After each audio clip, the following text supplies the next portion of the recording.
آخری 10 دن ہیں، اس میں اللہ تعالیٰ نے اس امت کو ایک بہت بڑی نعمت عطا فرمائی ہے، وہ ہے شب قدر، لیلۃ القدر۔ لیلۃ القدر خیر من الف شہر، یہ وہ رات ہے جو 1000 مہینوں سے بہتر ہے۔ تو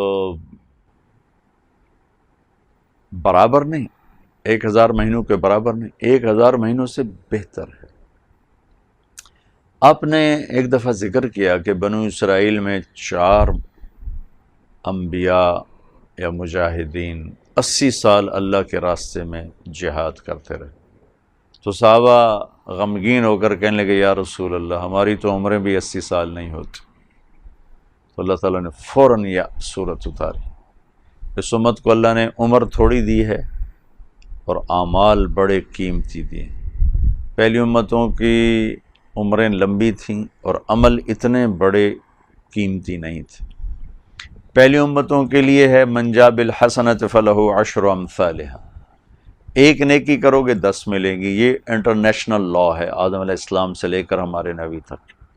جب یہ آیت اتری من جاء بالحسنۃ فلہ عشر امثالھا، تو ہمارے نبی تو رحمت للعالمین ہیں، امت کے لیے سب سے زیادہ رحمت ہیں۔ تو عرض کی یا اللہ زد امتی، یہ تو ساری امتوں کا اپنے قانون مجھے دے دیا، میری امت کے ساتھ کچھ خصوصی معاملہ کیا جائے۔ دوسری آیت آئی من ذا الذی یقرض اللہ قرضا حسنا فیضاعف له اضعافا کثیرا، چلے ہمارے حبیب ہم کئی گنا کر دیتے ہیں، جو ہمیں قرضہ دے گا ہم کئی گنا کر دیں گے۔ یا کئی گنا میں وضاحت کوئی نہیں تھی کتنا، تو ہمارے نبی نے عرض کی یا اللہ زد امت، یا اللہ تھوڑا اور زیادہ کر دیں۔ تو حبیب اور محب تو پھر اللہ اور اس کے رسول ہیں۔ اچھا میرے حبیب یہ لیجئے مثل الذین ينفقون اموالهم فی سبیل اللہ کمثل حبۃ انبتت 7 سنابل فی کل سنبلۃ 100 حبۃ واللہ یضاعف لمن یشاء واللہ واسع علیم۔ جو آپ کی امت میں ہمارے نام پر 1 روپیہ خرچ کرے گا ہم 700 لکھیں گے، ان نیکی کو 700 گنا لے جائیں گے۔ اب ٹھیک ہے، سبحان اللہ، رحمت للعالمین رحمت للامہ۔ آپ نے کہا، آپ نے عرض کی یا اللہ زد امتی، یا اللہ تھوڑا اور زیادہ کر دے، تیرے لیے کیا مشکل۔ 700 گنا پہ بھی راضی نہیں ہوئے، ہمیں اللہ نے ایسے رسول دیے اور ہم نے انہیں سے ہی بے وفائی کر دی۔ تھوڑے تھوڑے نفع پہنچانے والوں کی چوکٹ پہ گر گئے، ایمان بیچ دیا، غیرت بیچ دی، ضمیر کو سلا دیا۔ لیکن وہ شفیق نبی جنہوں نے سب کچھ اپنے ہمارے اوپر لٹا دیا، اپنا آپ، اپنی اولاد، اپنی نسل، اپنا گھر، ہر چیز لٹا دی، ہے ان کا کبھی خیال بھی نہیں آیا کہ ان سے بھی تو وفا کرتے۔ 700 گنا پہ نہیں راضی ہوئے، تو کہ اللہ تھوڑا اور زیادہ، تو اللہ نے کہا چل انما یوفی الصابرون اجرہم بغیر حساب، ہم آپ کی امت کے صبر والوں کو بے حساب دیں گے، کوئی حساب نہیں ہے۔ جب اللہ دے گا بے حساب تو اپنی شان کا دے گا۔ حضرت علی رضی اللہ عنہ کے پاس ایک عورت پیالہ لے کر آ گئی، جی مجھے تھوڑا شہد چاہیے۔ وہ سامنے شہد کا بڑا مشکیزہ لٹکا ہوا تھا، تو آگا یہ اٹھا کے اس کو دے دو۔ وہ جب لے کے چلی گئی تو ان کے خادم نے کہا وہ تو پیالہ لے کر آئی تھی، آپ نے پوری مشک اٹھا کے دے دی۔ کہ وہ اپنی شان کا مانگنے آئی تھی، میں نے اپنی شان کا دے دیا، تو یہی میرا اللہ کرے گا۔ تو اللہ نے اس امت کے اجر بڑھائے، ٹائم تھوڑا ہے کام کرنے کا، اجر بہت زیادہ کر دیا ہے۔ اس میں تو ہمارے لیے اگر ہم اس اینگل سے دیکھیں تو کتنی آسانی ہے، ایک مزدور کام تھوڑا کرے اور اس کی اجرت زیادہ لے تو دوسرے کہیں گے تو اسے یہ رہے کہ چکر ہے 2 گھنٹے کام کرتا ہے 2000 لے جاندہ ہے، اسی 12 گھنٹے کام کرنا ہے سانوں 500 ملتا ہے۔ تو یہ جو تھوڑے کام میں زیادہ لے کے جا رہا ہے یہ تو بڑا خوش ہو گیا، میرا تھوڑے ٹائم میں میرا کام بن گیا۔ تو موت تو اصل میں چھٹی ہے نا، موت سے اس لیے ڈرتے ہیں کہ موت کی تیاری نہیں، اور موت سے اس لیے ڈرتے ہیں کہ اللہ کی ملاقات کا شوق نہیں، جنت کا یقین کمزور ہے، اس لیے موت سے خوف آتا ہے۔ لیکن اگر اللہ راضی ہو اور ہم اللہ کو راضی کرنے والی زندگی گزار رہے ہوں تو اب یوں سمجھے موت چھٹی، جیسے وہ آخری گھنٹی بجتی ہے اگر اللہ ہم سے راضی ہے نا تو موت چھٹی ہے، اور اللہ کی ملاقات ہے، اللہ کے نبی کی ملاقات ہے۔ اللہ میں ایسی زندگی نصیب فرما دے، ٹائم تھوڑا اجر زیادہ۔ پہلی امتوں کا ٹائم بہت زیادہ، اجر بہت تھوڑا۔ 200 سال کی زندگی، اجر تھوڑا۔ یہاں 80 سال کی زندگی، 50 60 70 سال کی زندگی بے حساب اللہ تعالیٰ نصیب فرما رہے ہیں۔ یہ بھی ہمیں اپنے نبی کی طفیل شب قدر ملی، لیلۃ القدر، ایک رات 80 سال کی عبادت سے بہتر۔ پہلی امتیں 80 سال عبادت کر کے جہاں پہنچیں گی، یہ امت ایک رات گزار کے وہاں سے آگے چلی جائے گی۔ تو اس رات کو ضائع نہ ہونے دیں۔ یہ کبھی 21 ہوتی ہے، کبھی 23 ہوتی ہے، کبھی 25 ہوتی ہے، کبھی 27 ہوتی ہے، کبھی 29 ہوتی ہے۔ پورے پاکستان میں 27ویں کو سب جاگ رہے ہوتے ہیں کہ آج شب قدر ہے۔ ہو سکتا ہے وہ شب قدر ہو سکتا ہے، لیکن یقینی نہیں سمجھنا چاہیے۔ آج کل تو راتیں بڑی چھوٹی ہیں، ہم تراویح سے فارغ ہوتے ہوتے ہمیں 11 بج جاتے ہیں، اور 2:30 بجے سحری شروع ہو جاتی ہے، تو بیچ میں تو ٹائم ہے 2-3 گھنٹے کا ہے۔ تو اگر ہم سارے یہ جاگ لیں، اور ہماری نوجوان نسل تو آج کل ویسی راتوں کو جاگتے ہیں، یہ رات کو جاگ لیں، تھوڑے سے نفل پڑھ لیں، تھوڑے سے قرآن پڑھ لیں، تھوڑا سا ذکر کر لیں، تھوڑی سی دعا مانگ لیں، اور ساری رات ان کی قیمتی بن جائے گی۔ یہ 5 راتیں اگر آپ جاگ لیں، 21 23 25 27 29، ان میں سے ایک رات ضرور شب قدر ہے۔ وہ ایک رات آپ کے لیے 1000 مہینوں سے بہتر ہے۔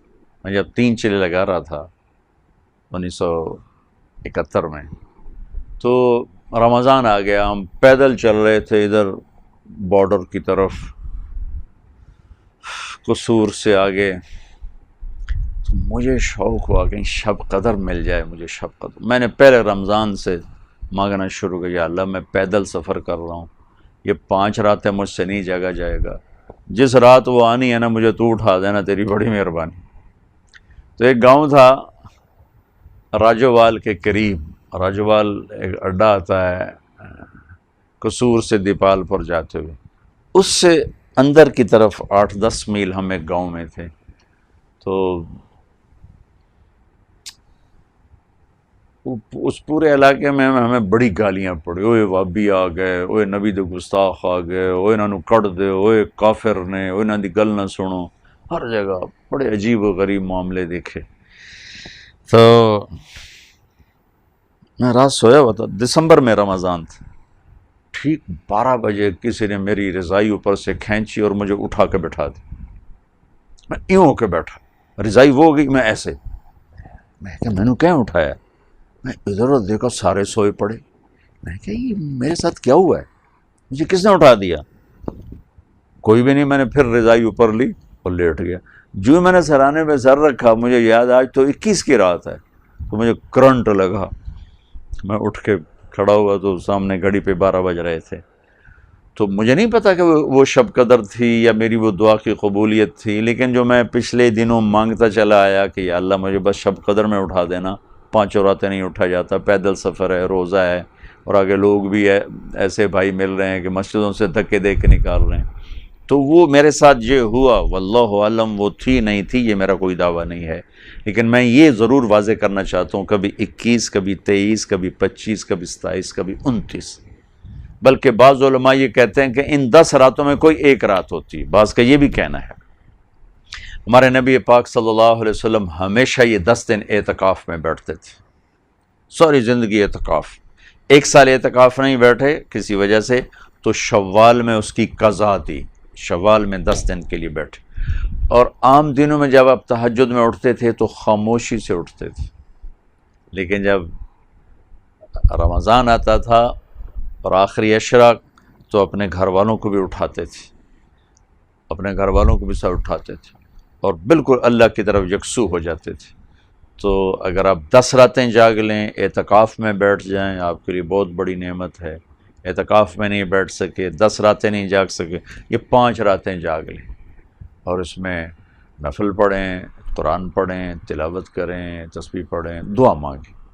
دعا سب سے بڑی عبادت ہے، کیونکہ وہ ساری رات دعا کی قبولیت قبولیت قبولیت قبولیت۔ بس 4 آدمی ہیں جو اس رات کی نعمت سے محروم رہتے ہیں۔ جبریل نیچے اترتے ہیں زمین پر فرشتوں کو لے کر اور پوری دنیا میں پھیل جاتے ہیں، جہاں جہاں شب قدر میں جاگنے والے دعائیں کہہ کر وہ آمین کہتے ہیں۔ پھر جب اذان پر سارے اکٹھے ہوتے ہیں تو فرشتے جبریل سے پوچھتے ہیں کیا ہوا، تو کہتے ہیں اللہ نے سب کو معاف کر دیا، 4 آدمی پینڈنگ۔ یہ نہیں کہ ان کو معاف نہیں کیا، مؤخر کیا ہے کہ یہ 4 آدمی ہیں، یہ 4 کام کرتے ہیں، یہ ختم کر دیں گے ہم معاف کر دیں گے۔ تو انہوں نے کہا جی کون کون؟ کہا ایک شراب کا پینے والا، مستقل شراب کا عادی، شب قدر میں نہیں کیس کھلتا اس کا، ایک ماں باپ کا نافرمان، تیسرا رشتہ داروں سے لڑائی جھگڑا کرنے والا، جو میں نے پہلے ایک ریکارڈ کروایا ہے کہ جھگڑے نہ کرو، لڑائی نہ کرو، رشتہ داروں سے بات پہ لڑنے والا، ایک اس کی بخشش نہیں ہوتی۔ اور ایک دل میں کینہ رکھنے والا، کینہ کسے کہتے ہیں کہ میں آپ سے نفرت بھی کرتا ہوں اور آپ کو نقصان بھی پہنچانا چاہتا ہوں، اور اس کے کوئی نہ کوئی میں ہیلے بہانے تلاش کر رہا ہوں کہ کیسے آپ کو نقصان پہنچاؤں، اس کو کینہ کہتے ہیں۔ تو یہ 4 آدمی کو چھوڑ کر باقی سب کی بخشش کا اعلان ہو جاتا ہے، اور ان 4 کے لیے یہ نہیں کہا جاتا کہ ان کی بخشش نہیں ہوگی، یہ کہا جاتا ہے اگر یہ توبہ کر لیں گے تو ان کو بھی معاف کر دیں گے۔ شراب پینے والا، ماں باپ کا نافرمان، رشتہ داروں سے لڑنے والا اور دل میں کینہ رکھنے والا، اس رات کو قیمتی بنائیں، اس رات کی قدر فرمائیں۔ اور پھر عید کی رات بھی بڑی قیمتی رات ہے، اس رات اللہ کا اعلان ہو رہا ہوتا ہے کہ جنہوں نے میرے خاطر بھوک برداشت کی، رات کو نماز پڑھی، میں نے سب کو معاف کر دی۔ تو یہ اس آخری عشرے کے لیے میں یہ تھوڑا سا وقت ہے، اگر اللہ دے دے تو ضرور اٹھیں۔ اعتکاف میں بیٹھنے والوں کے لیے ایک فضیلت ہے، وہ سوئے بھی ہوں گے تو ان کے لیے نوافل کا، عبادت کا اجر لکھا جا رہا ہوگا۔ باقی میں گھر میں سوؤں گا تو سونے کی بات ہے، نفل پڑھوں گا تو نفل لکھے جائیں گے، لیکن اعتکاف میں بیٹھنے والا یا بیٹھنے والی عورتیں گھر میں اعتکاف بیٹھ سکتی ہیں، ایک کمرہ مخصوص کر لیں تو وہ سو بھی جائیں گی تو ان کے لیے نیک عبادت کا اجر لکھا جائے گا۔ اللہ ہمیں شب قدر کو ڈھونڈنے کی توفیق دے اور اس کی رحمتیں برکتیں اللہ تعالی ہمیں نصیب فرمائے۔